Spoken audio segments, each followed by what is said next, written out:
为什么一些人的爱情保质期只有短短的几个月，一追到手就厌倦了？为什么一些瘾君子在吸食的时候已经没有了快感，却还是戒不掉？为什么我们渴望得到的一些东西，买了之后反而感觉也就那样，甚至有些后悔？其实这些都能归咎于一个大家熟知的神经传导物质——多巴胺。之前咱们聊多巴胺的时候，都会说它是快乐分子，是成瘾的罪魁祸首，对它是又爱又恨。但今天咱们要聊的内容可能会改变你对多巴胺的固有认知，因为它根本不是什么快乐分子，但影响力远比快乐大得多。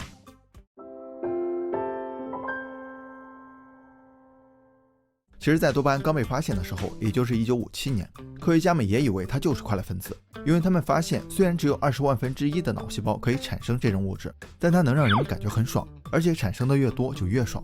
但之后的一个实验让科学家们觉得事情并没有那么简单。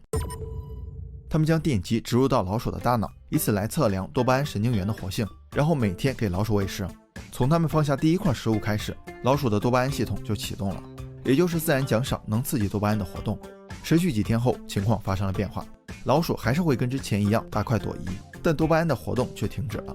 你看，老鼠始终对食物感兴趣，但多巴胺的释放越来越少，这就说明了多巴胺跟快乐的感觉没有必然联系。既然不是快乐分子，那它到底是什么呢？其实用这两个词来形容更合适，预期分子和欲望分子。咱们一个一个说。叫它预期分子，是因为刺激多巴胺的不是奖赏，而是奖赏预测误差，就是实际的奖赏要超出我们的预期才行。神经学教授沃尔弗拉姆在一只猴子的两边都放了一个灯泡和一个盒子，左边灯亮代表左边盒子里有食物，右边灯亮代表右边盒子里有食物。刚开始猴子大脑的多巴胺活动跟上面那只老鼠一样，但找到规律后，教授发现猴子的多巴胺释放时间点从发现食物提前到了亮灯时。亮灯就有食物，对猴子来说没有了惊喜，但哪边灯会亮是不可控的，这就产生了预期，也就得出了一个结论：刺激多巴胺的不是奖赏本身，而是对可能性和预期的反应。这就好比你正在上班的路上，突然发现街边新开了一家面包店，你可能就会想进去看看卖了什么。这种感觉跟吃美味的东西、看美丽的风景不一样，它来自于对陌生事物的预期，这恰好是多巴胺作用的结果。吃了之后你觉得味道不错，然后每天早上都来打卡，但过了一段时间你会发现它们也就平平无奇。然而咖啡和面包没有变，变的是你的预期。叫它欲望分子是因为它只会追求新刺激，一旦得到了就不感兴趣了。心理学教授约翰·佩蒂格鲁发现，人们的大脑把外部世界分成两个独立的区域来管理，一个是近体空间，一个是远体空间。你可以低下头看看自己的手臂能触及的地方，这就是近体空间，这代表你可控的和实际拥有的。远体空间就是触及不到的地方，它代表了未知的可能性。多巴胺对近体空间一点兴趣都没有，只对你没有的远体空间的事物感兴趣，它会一直催你去买那个东西，快追那个女孩。但把这些远体空间的人和物变成近体空间后，他就打算收工了，然后继续寻求新的刺激。你看是不是有点像渣男？接管他的工作是什么呢？是当下分子，包括血清素、催产素、内啡肽等神经递质，跟多巴胺通过预期产生快感相反，他们的快乐来自于真实的感受和情感。也就是说，处理近体空间和远体空间的大脑系统是完全不同的信号通路和化学物质，这也是为什么得到之前跟得到之后的感觉完全不一样。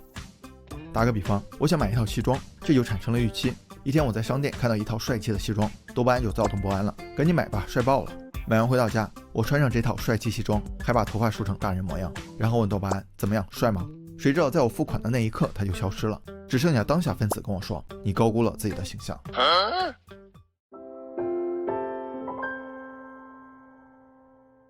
大家有没有发现，如果让多巴胺为所欲为的话，那人们岂不是很容易放纵自己，对任何事都会上瘾？为什么只有一部分人对一部分事物上瘾呢？这就要说说多巴胺的两条回路，一条是欲望回路，说的专业点叫中脑边缘通路，它从大脑腹侧背盖区释放，穿过大脑到达腹隔核，让我们产生渴望。比如我喜欢吃甜食，一看到甜食，欲望回路就被激活了，虽然不饿，还是想来一个。这个时候，另外一条回路也开始发挥作用了，那就是控制回路，又叫做中脑皮层回路。它的作用是限制欲望不可控的冲动，把这种原始能量引向对我们更有利的终点。看到我拿甜甜圈，控制回路就说了，还吃呢，菜市场的猪也没你重啊。贪婪的多巴胺里有个形象的比喻，欲望多巴胺就像是坐在汽车后排的孩子，看到玩具店就朝父母喊，快看玩具店。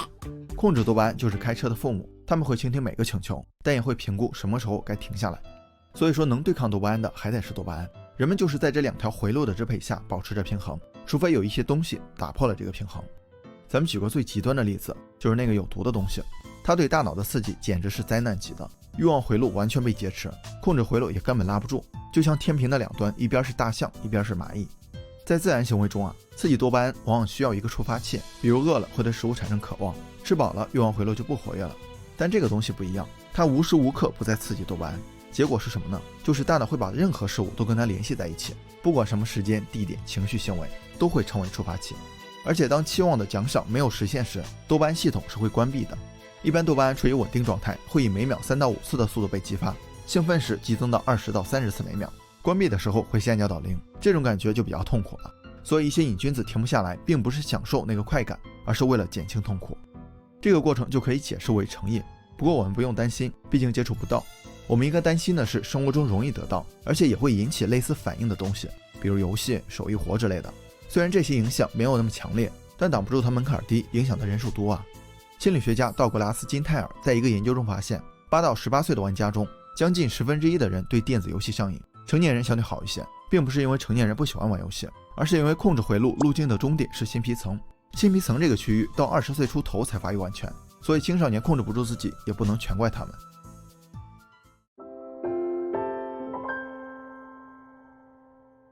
多巴胺并不是一无是处，相反，它一直以各种方式促进着人类的进步。你想如果没有对原体空间的期望，人们都满足于近体空间所拥有的，大家吃饱了有地儿睡就行，那我们现在可能还是茹毛饮血的原始社会。多巴胺给了我们欲望的动力，也给了我们控制未来的可能性，而这来自于上面提到的多巴胺控制回路。跟欲望多巴胺单纯的想要不同，它为我们提供了理解、分析、建立模型的工具，然后制定实现目标的方案，也就是它会判断想要的这个东西是否对自己有利，确认有利之后再想办法得到这个东西。除此之外，科学家还发现多巴胺能提高韧性和自我效能。你看，这些特质如果都有的话，岂不是大神级的人物吗？首先，一个人的多巴胺更活跃，他就更渴望得到一些东西，这是进步的前提。然后控制回路开始创造性的工作，自我效能是相信自己能做到的心态，韧性又更容易让他坚持下来。这样的人不成功才怪，对吧？事实如此，贪婪的多巴胺提到，正是因为多巴胺的活跃，才造就了很多天才，比如牛顿、爱因斯坦、贝多芬、梵高、特斯拉等等。但是，还是得说但是多巴胺过分活跃会让他们经常处于亢奋状态，产生异于常人的偏执行为。所以说，天才跟疯子只有一步之遥。牛顿花了大量时间在圣经里寻找隐藏的秘密，还探索过点石成金术，寻找过长生不老师。到50岁的时候，他已经精神错乱，以至于不得不在精神病院待了1年。爱因斯坦与妻子分开前就出轨了自己的表姐，而且后来又背着表姐跟他的秘书等6位女性交往过。